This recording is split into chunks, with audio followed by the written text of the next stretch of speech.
Right, so the reason I'm asking this question is the next document I want to look at is 12.45, which is general IT controls.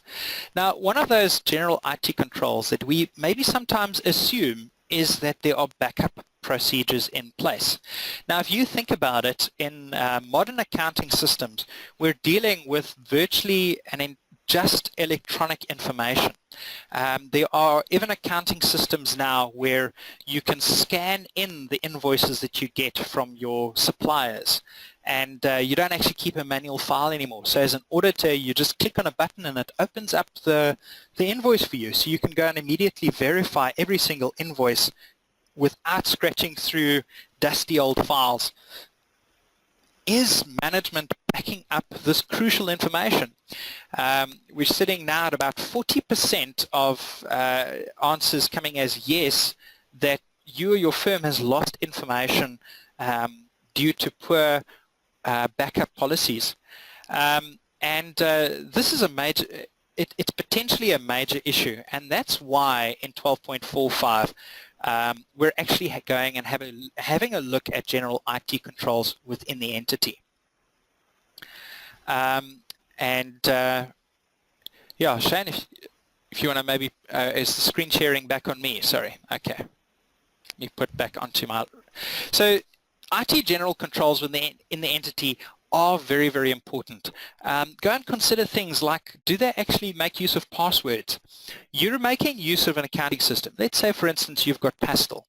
I had a fantastic client that they had passwords in place for their Pastel, and they were so wary about the password that they actually went and created a specific password just for the auditors, and they gave us the Pastel backup with this auditor password in place, and it only gave us read rights to the financial information within Pastel, and that's great. And we were very the financial manager was even wary about giving that password to some of my clerks on the audit. He wanted to make sure that only I saw that password, and it was something like audit 123, or I can't remember, but it gave us very limited access to the Pastel backup.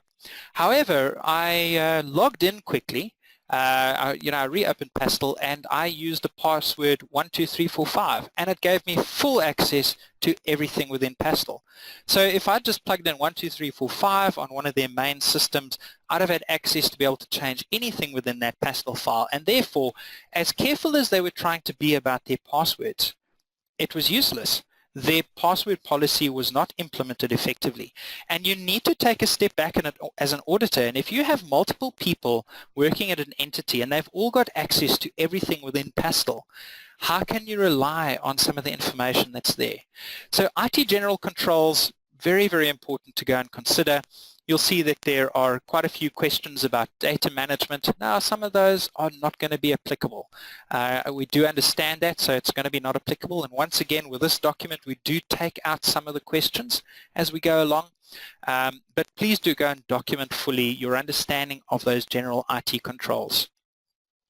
I remember in studying audits, one of the very important things was cast and cross-cast any reports that you're getting from the accounting system. We generally just take a step back and we say, well, we're getting it from Pastel, so we don't worry. But I've encountered cases where things have been edited before it was given to us. If you've got access, if you've got direct access to the Pastel and you're the one actually pulling the reports, maybe you can rely on it. But we've had instances where we've been given bank statements supposedly printed from the internet, and when we've cast them, they haven't tallied up so well. So do just consider where you're getting information from IT as well. Are you directly in control of that information? So in other words, are you looking at the bank statement on the screen on the internet, and are you pressing print, or are you giving a request in and a day later you get a document that looks like it's been photocopied or something? Lots of things can be done to a piece of paper to edit it. So general IT controls are about, firstly, if the pawpaw hits the fan and their entire accounting system crashes, what are you actually going to audit? I've seen clients lose months and months and months of information because of poor backup procedures. Are there passwords in place to protect information that is critical? Yeah, what sort of information are you going to get out of IT and what can you rely on.